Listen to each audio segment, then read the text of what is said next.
Hello everyone, I'm here to do another video for my project for Read Around the World, and I'm trying to read a book from every country in the world. And this video is going to focus on the countries in Central Europe, so that includes Belgium, the Netherlands, Luxembourg, Germany, Switzerland, Austria, and Liechtenstein. And first of all, I'm going to start with Luxembourg and Liechtenstein because I only read one book for both of them and many other countries, so you might have seen this pop up somewhere else. But the book I read from these countries is Secrets of the Seven Smallest States of Europe, which is a non-fiction book about 7 of the smallest states in Europe, including Liechtenstein and Luxembourg. So I did find some books that I wanted to read from these countries, that especially Luxembourg. I did have a book that I wanted to read, but I couldn't find it. I couldn't buy it. I couldn't find it. So this one was available, and I decided to go for it. It covers 7 countries in one book, so that's always a positive. And yeah, it was easier to get my hands on. So the Secrets of the Seven Smallest States of Europe basically goes through similarities and differences between the 7 states, microstates that the book is about, and then it goes in detail about each country separately. And Luxembourg is by far the biggest country of these microstates. And I was interested to know that actually it was a lot bigger at some point, but yeah, because of wars and things, it lost a lot of its territory, so now it's considered a microstate. Now I have been in Luxembourg, so I know a little bit of the geography of it, the main sites of it, and also I knew that it was one of the main points for the European Union, the bodies of the European Union, and also it was one of the main sort of tax havens. I think Amazon's headquarters in Europe are in Luxembourg, and many other companies like that are located in Luxembourg, and it's also one of the founding states for the European Union. So yeah, I knew all those things. I did learn a lot about the history of how they came to be, and the duchess that reigned there, and all of that stuff. But yeah, overall it was interesting. And also for Liechtenstein, I didn't know much about Liechtenstein other than it existed in the Alps. But I did learn a lot more about it, like the main economic activity, the relationship between Liechtenstein and Switzerland and Austria, and how they came to be, all of that stuff. So yeah, I'm glad I learned about these things. With that said, we can go to the slightly bigger states. So the first one will be Belgium. And from Belgium, the main person I've read from is Amelie Nothomb.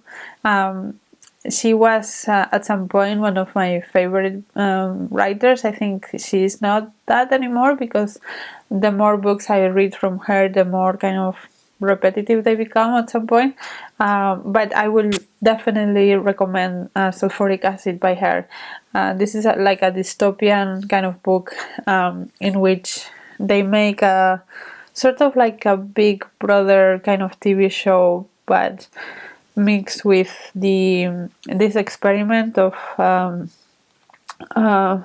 the prisoners and the guards that they said. So they randomly kind of kidnap people from the streets, and some of them are assigned prisoners and some of them are assigned guards, and we see the dynamics of how each of them end up fitting on their role. And then we have the part that all of that is televised, and how addicted people are to that show.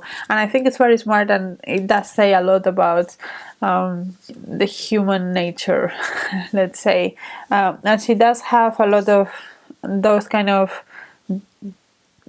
books about the darker nature of people. So yeah, I will recommend her. Her books are normally very short as well, which is always a plus for some people. So yeah, I will recommend. I would love to know if you have any further recommendations from writers from Belgium, but yeah, Amelie Nothomb is a big one. And then we have the Netherlands, and of course I live in the Netherlands, so I have read a few more books from the Netherlands, although probably less than I should have by now, but that's how it is. I do read some of this in Dutch, and my Dutch is not the best, so sometimes I do struggle through those books. But yeah, it's good for me, I think, to practice my Dutch. But yeah, one of the main famous ones is The Discomfort of Evening by Marieke Lukas Rijnveld, and they won the International Booker a couple of years ago. And this book is about a girl in rural Netherlands that she lost her brother in an accident, and how that affects her and her relationship with the rest of the family. It was, as the title might suggest, it was a very uncomfortable book, and I'm not sure it was particularly insightful into anything. It was just uncomfortable to me and kind of gross sometimes. So yeah, it was not my favorite book, but I think a lot of people like it, so I think it's worth a try. And obviously it won the International Booker, so it does have some supporters. Another book that you might have read and not realize it was from the Netherlands is The Diaries of Anne Frank. You can, if you visit Amsterdam, you can visit the house she was in for those 2 years. But if you don't know, The Diaries of Anne Frank are actual diaries from this girl that lived through the rise of the Nazis. So she had to, and she was Jewish, so she had to hide with her family in a house in Amsterdam for 2 years, trying to hide from the Nazi regime and the concentration camps, basically. And yeah, I think it's a very famous book, and I think it's very valuable to understand how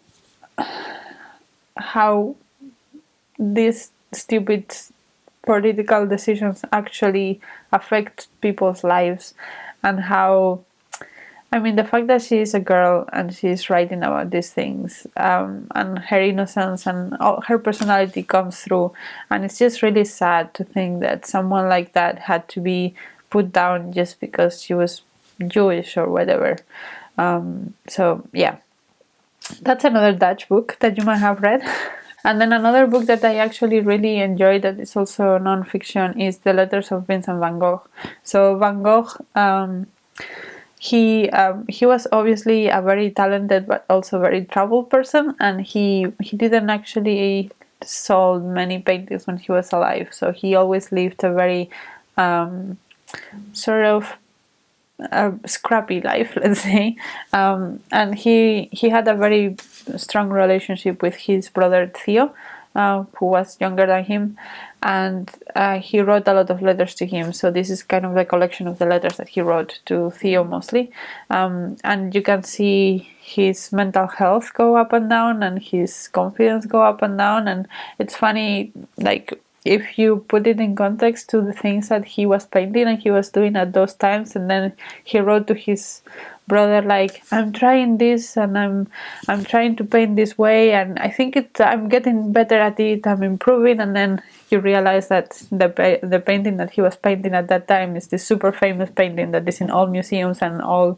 like art books, and he was like, yeah, I'm not there yet, but I'm getting better. And yeah, it's kind of heartwarming in a way, also a bit sad because of all the hardships he had to go through and how valued he is today. It's just sad that he was not valued the same at that time, but yeah, that's how it was. And then from Germany, I haven't read actually that many books. I think probably my favorite is Momo by Michael Ende. Michael Ende was a children's book writer. He also wrote The Never-Ending Story, but I like Momo better. Momo is about this girl called Momo, who is very cheery and stuff, but she doesn't belong to the system. She doesn't have parents, and she just lives in kind of this abandoned house, and goes visits the people in the town every day, and she slowly sees how these people become trapped into the capitalism of the world that they were living in. And of course it's like almost magical realism, because that's how it's a children's book, but we see that moral of capitalism taking over, and she trying to remind people of the things that are actually important, like spending time with people and enjoying life, rather than trying to make more money all the time and not having enough time for anything because you're trying to make more money and more things and stuff like that. And I really liked it when I was a child, and I reread it a couple of years ago, and I still liked it very much, so I would recommend. But yeah, I haven't read a huge amount of books from Germany. I did try Thomas Mann once, but I didn't have the book, so maybe he's not for me. But yeah, that's what it is. Also for Switzerland, I haven't read much from. I think the only one that I could find going back through my catalog was Siddharta by Herman Hesse, which of course is not about Switzerland. It's about the prince that Siddharta that became the Buddha. And I really liked it. I really enjoyed it. But yeah, it's not from Switzerland.